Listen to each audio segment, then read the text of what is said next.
What would you rather have? We asked 100 kids to choose between two things. Let's see if you can guess what they chose. If you think more kids picked the first choice, you'll stand up. If you think they went with the second, then you'll sit down, but don't lean back in your chair because, well, you know. A new bicycle or a new electric guitar? What do you think most kids chose? Stand up for the bike, sit down for the guitar.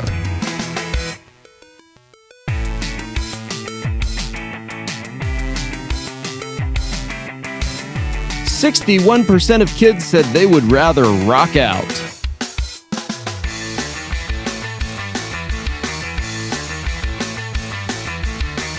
A limousine or an airplane? What would you rather have? Stand up for the limousine, sit down for the airplane.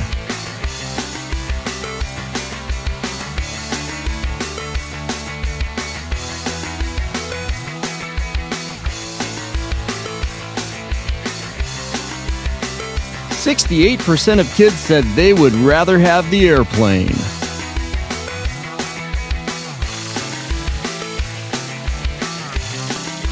$1 million or a million kisses from my Aunt Bertha? Stand up for the money, sit down for the kisses.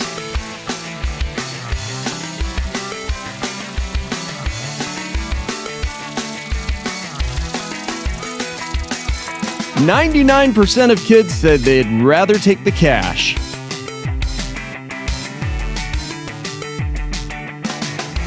A hamburger or pizza? What would you choose? Stand up for the burger, sit down for the pizza.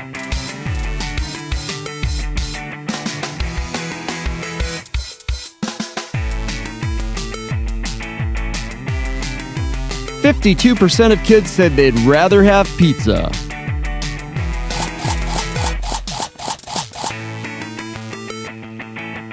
A baby kitten or a little baby puppy? Stand up for the kitten, sit down for the puppy.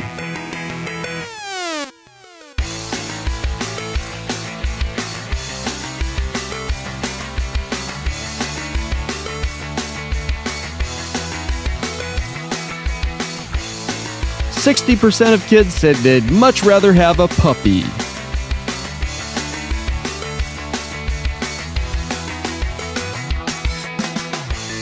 Thanks for playing What Would You Rather Have? Till next time.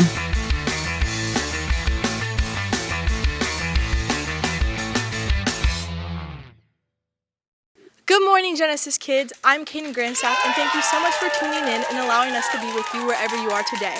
I want you to get up on your feet and join me and my friends for worship this morning. See you on stage.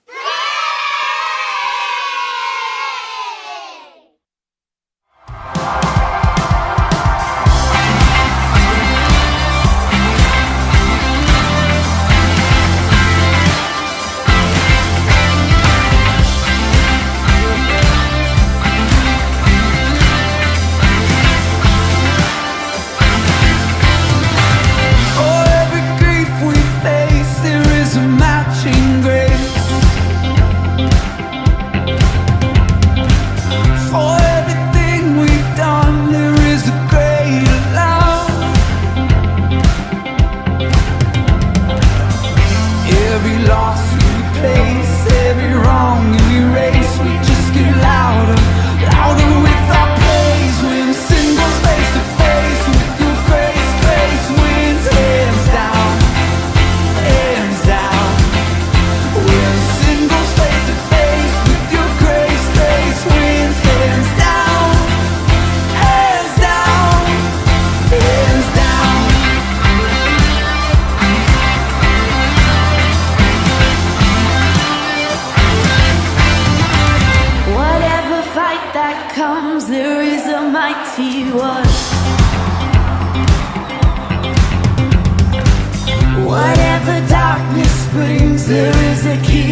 chance in competition with your forgiveness?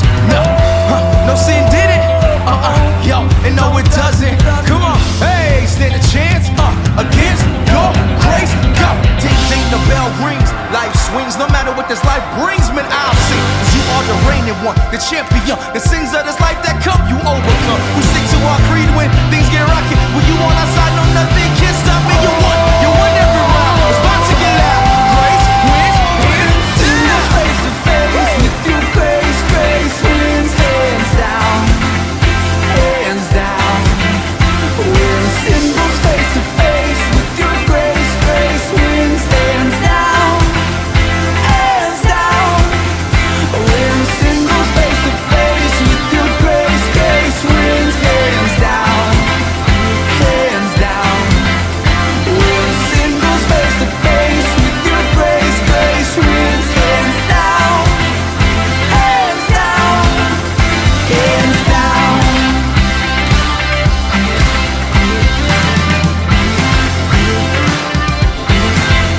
Hands down.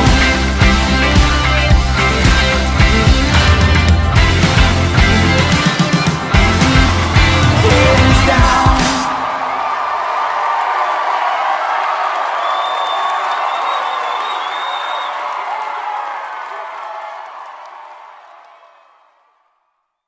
Hey everybody, wasn't worship awesome? Now it's story time.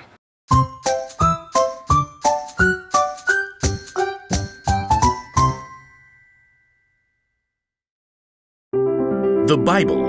It's 66 books of history, stories, letters, and poetry that fit together to form God's one big story. The epic adventure of how He created us and loves us so much that He made a way to rescue us. As we travel through the Bible, from Genesis to Revelation, we discover people who met God and found their lives changed forever. And now for an amazing story, inspired by the books of Matthew, Luke, and Acts.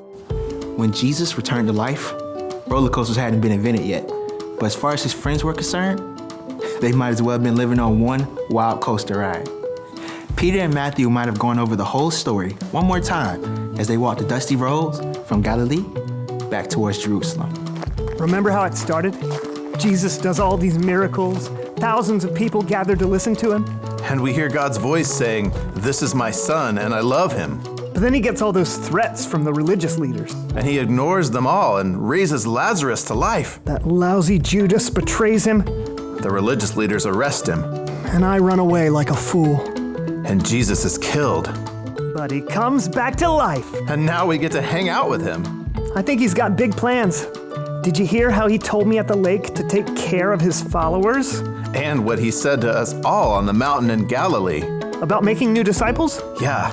So you must go and make disciples of all nations. Baptize them in the name of the Father and of the Son and of the Holy Spirit. Teach them to obey everything I have commanded you, and you can be sure that I am always with you to the very end. Big job. How do you remember all this stuff? I record it. You should write a book sometime. I'm still not so sure about the Holy Spirit part. Same. But Jesus is here with us now. We can do anything while he stays with us. Forever! Ahead, Peter and Matthew and the other disciples could see Jerusalem in the distance, the temple rising above the other buildings. He said to meet him back in Jerusalem. For the Feast of Pentecost, probably. That would be the perfect time for him to do something big. If he wants followers in all nations, that must mean we take over Israel first, right? I don't know about the takeover part. As Jesus' friends returned to Jerusalem, Jesus led them to a hill outside the city near Bethany. Nice view of the city from here.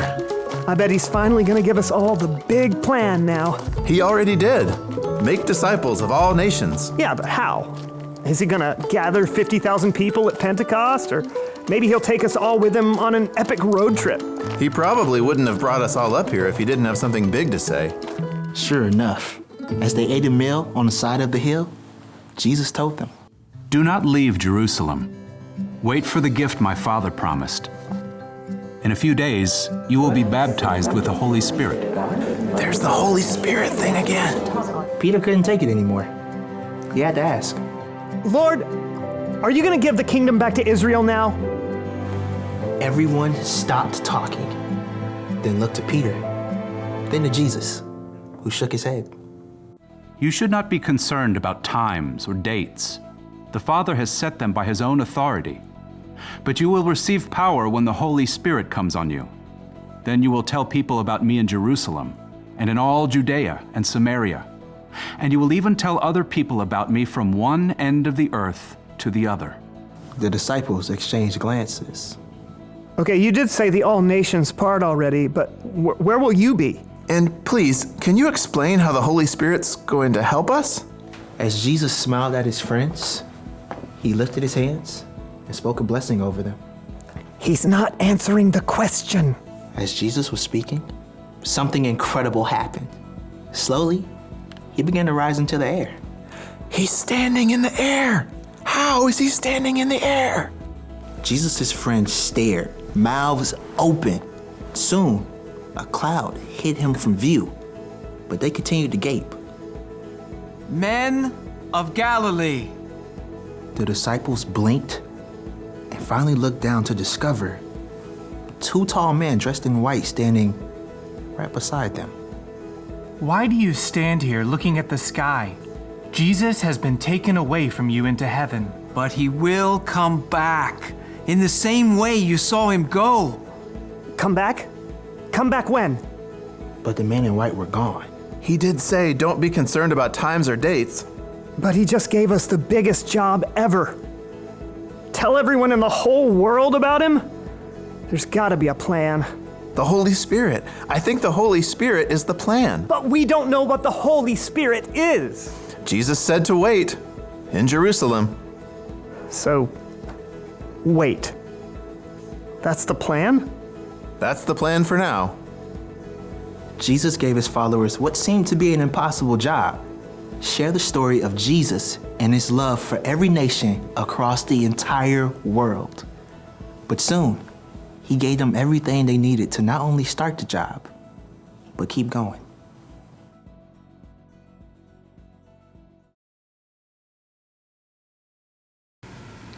So, recap, wrapping up the story. Jesus had told the disciples to wait in Jerusalem because soon God would be sending them the Holy Spirit to help them. Jesus had given them what seemed to be an impossible job: to share his story and his love with the entire nation across the world. They waited for the Holy Spirit to come. They trusted that God would give them what they needed. Jesus has given us the same mission: to tell others about him. Guys, the bottom line of this week's story is to keep going, even when it seems impossible.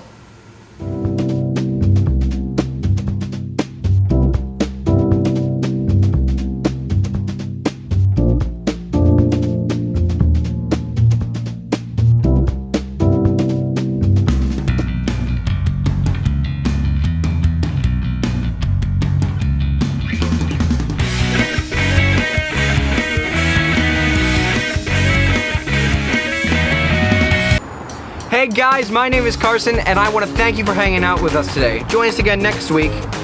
Goodbye.